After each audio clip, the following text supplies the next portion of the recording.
The Premier League is the pinnacle of club football. The theatre, the tension and the talent are unrivaled in a league which boasts nearly 2 billion followers worldwide. And yet... Now, I'm not sure what would make you more miserable, being a Manchester United fan over the weekend or holding the stock this morning. There's loads of losses. If we look at the top 5 leagues of English football, more than half of them are technically insolvent. Just look at how many clubs in the Premier League lost money in 2023 to 2024. Only a handful of them actually managed to turn a profit. I've had executives say to me, we're looking like behind the sofa, we're looking everywhere to get, a few pounds, dollars or whatever. They're also looking overseas. One of the things that English football clubs have started to realize on the backs of what's been learned here in America is that people are willing to pay for experience. But some fans are worried they're being left behind. To the corporates who are running our clubs and making the decisions, we are just customers and we can only be thought of in that way. As clubs explore new opportunities to keep the money flowing in, does English football need greater American influence to keep it afloat? And if so, what might that mean for the future of the beautiful game?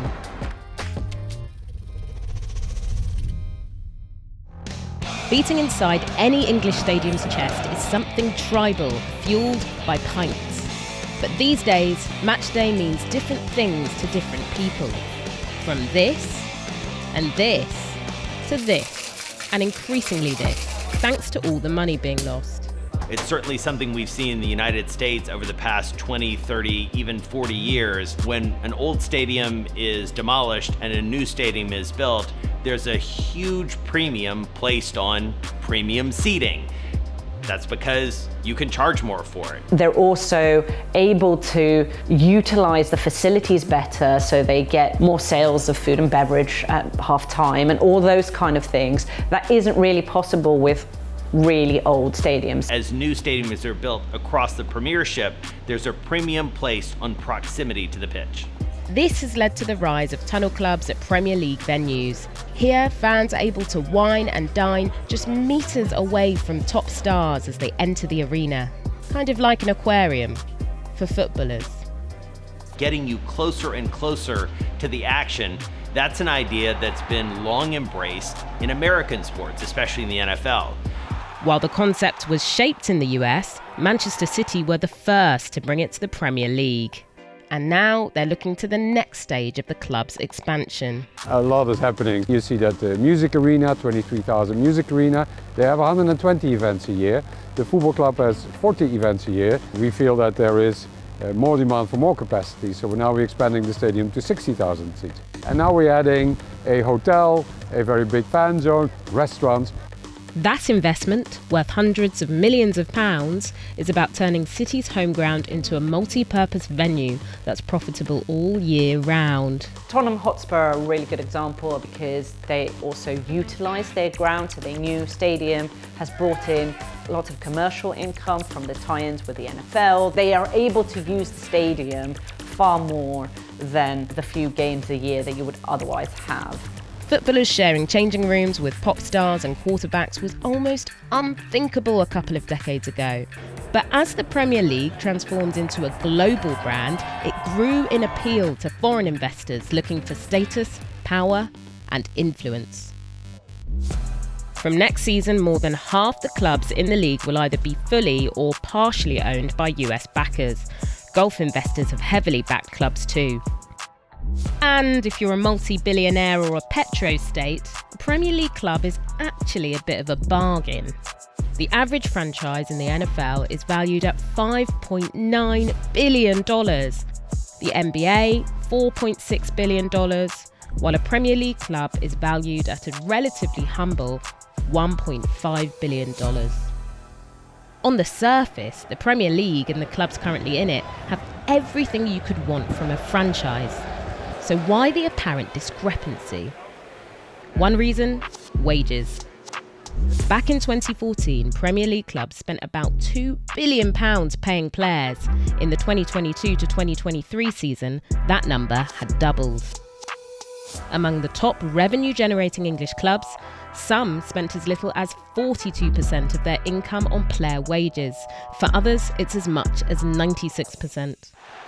but the overarching challenge to everything is the threat of relegation.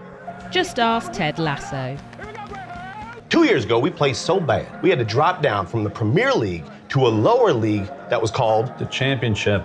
See, that don't make sense. Open leagues are those whereby at the end of the season, somebody gets promoted and a bunch of teams get relegated, which means they go to the league below. So it's not the same teams every year in the league. That's a big risk from an investment point of view. No club is guaranteed to play in the Premier League, and it's this jeopardy which is central to the game. With the league comes a minimum of £120 million of broadcast rights, and these were the foundation of the modern Premier League. It's a whole new ballgame. It was created in part out of envy. People associated with football saw what was going on in the United States and how much NFL teams were getting paid for media rights.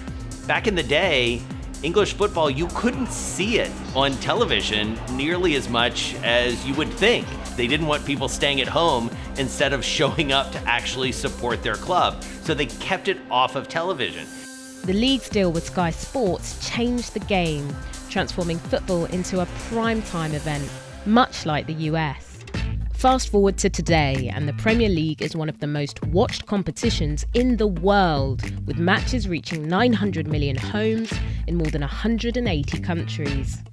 This has translated into massive revenue. Premier League clubs now bring in over €3.5 billion annually from TV deals. That's more than double the contracts in Spain's La Liga and Italy's Serie A. But if you're relegated out of the top tier, the broadcast cash all but disappears.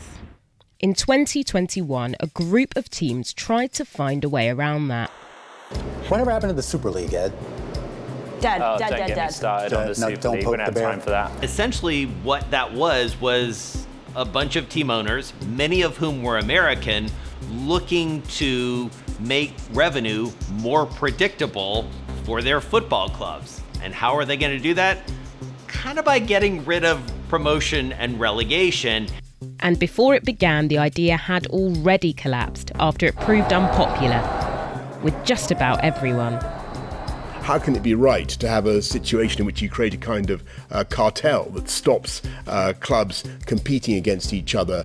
Okay, so that didn't work. But the reality is that player wages are still increasing, revenue growth from TV deals has slowed, and no matter how well you did last year, you can still get relegated. These all affect the value of a club to an investor. But what can get lost amidst all this is a club's relationship with its customers, or fans as they'd rather be called. As Premier League clubs focus on raising revenue, some supporters are left angry and exploited.